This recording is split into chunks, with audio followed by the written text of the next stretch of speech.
प्राचीन समय में तारकासुर नाम का एक महाभयंकर दैत्य हुआ था, जिसका वध शिव पुत्र कार्तिकेय के द्वारा हुआ था। उस तारकासुर के 3 पुत्र थे, जिनका नाम तारकाक्ष, विद्युन्माली, कमलाक्ष था। वह तीनों अपने पिता की तरह शिवद्रोही नहीं थे। वह तीनों परम शिव भक्त थे।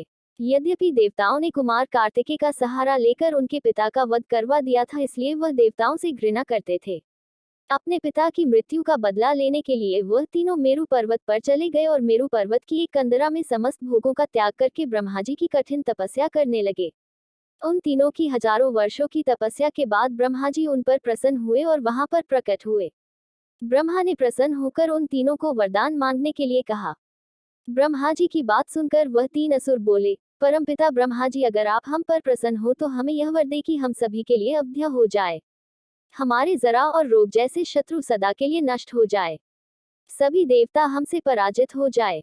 उनकी बात सुनकर ब्रह्मा ने उनसे कहा है, महान असुरों, इस सृष्टि में जिसने जन्म लिया उसे मरना तो पड़ता ही है। किसी को अमरता का वरदान देना मेरे सामर्थ्य की बात नहीं है। इसलिए तुम कुछ ऐसा उपाय करके वरदान मांगो जिससे मृत्यु का तुम्हारे निकट आना असंभव हो जाए।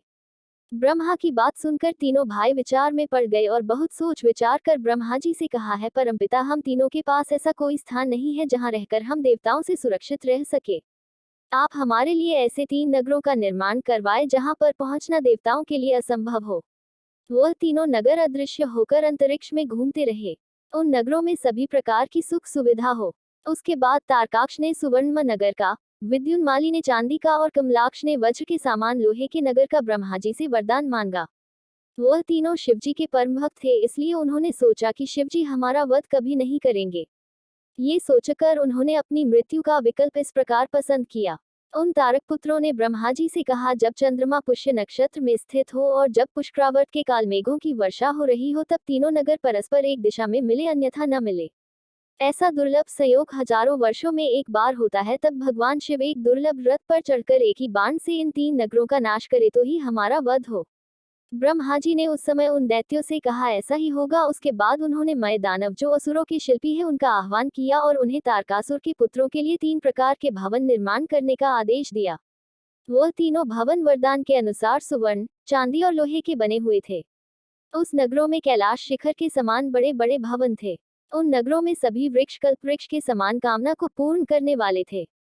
उन नगरों में उन तीनों भाइयों ने बहुत लंबे समय तक सुखपूर्वक निवास किया।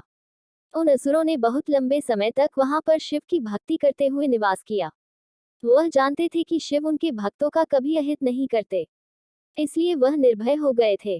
उन्होंने देवताओं को अपने प्रभाव से दग्ध कर दिया था। उनके नगरों में वेद और पुराणों की ध्वनि गूंजती रहती थी। इस कारण से उनके नगर और भी शक्तिशाली बन रहे थे। एक तरफ वह शिव भक्ति के कारण बलवान बन रहे थे, तो दूसरी तरफ उन्होंने पृथ्वी पर यज्ञों, हवनों और वेद ध्वनि पर प्रतिबंध रख दिया।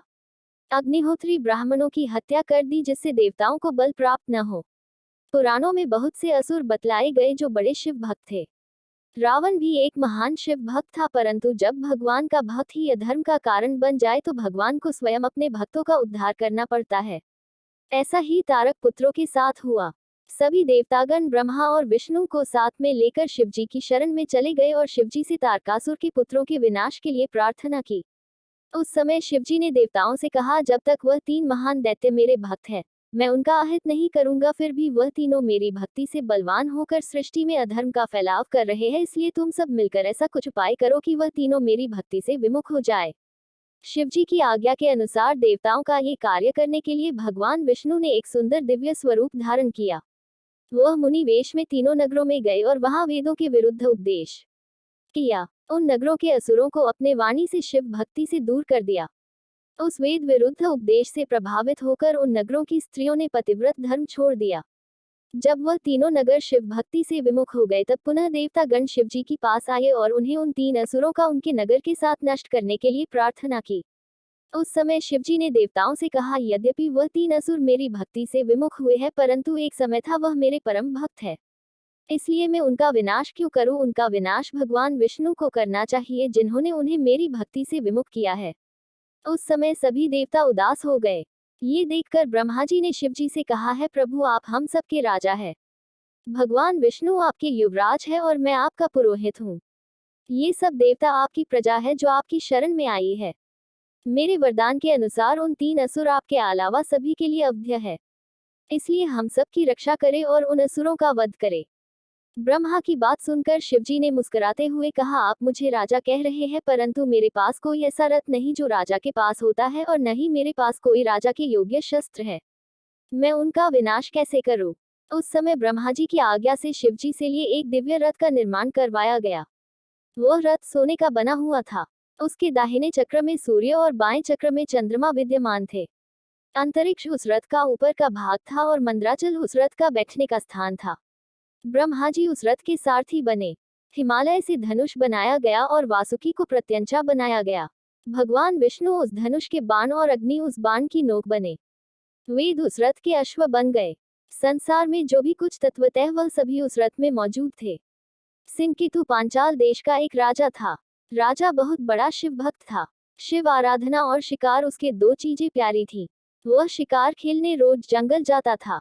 उस समय ब्रह्मा जी ने भगवान शिव से रथ पर सवार होने के लिए प्रार्थना की। शिव के सवार होते ही वह रथ शिव के भार से नीचे झुक गया। वेदरूपी अश्व शिवजी का भार सहन न कर पाए और जमीन पर बैठ गए। सबको लगा कोई भूकंप आ गया है। उस समय नंदी जी वहां पर उपस्थित हुए और उस रथ के नीचे जाकर शिवजी के भार को स्वयं सहन करने लगे। वह भी बड़ी मुश्किल से शिवजी की कृपा से शिवजी का भार सहन कर सके। उस समय भगवान शिव की आज्ञा से सभी देवतागण पशुभाव में स्थित हो गए।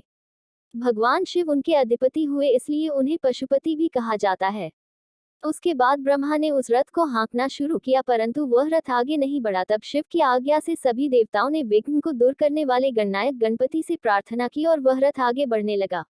उसके बाद जब भगवान शिव ने अपना रौद्र स्वरूप धारण किया, उस समय संयोगवश वह तीनों नगर एक ही रेखा में बने हुए थे। शिव ने वह हिमालय स्वरूप धनुष पर विष्णु स्वरूप बाण का संधान किया। बाण के संधान करते ही शिवजी के क्रोध से प्रभावित होकर वह तीनों नगर जलने लगे। शिवजी के उस महान धनुष के द्वारा एक ही बाण में तारकासुर के तीनों पुत्रों का संहार हो गया।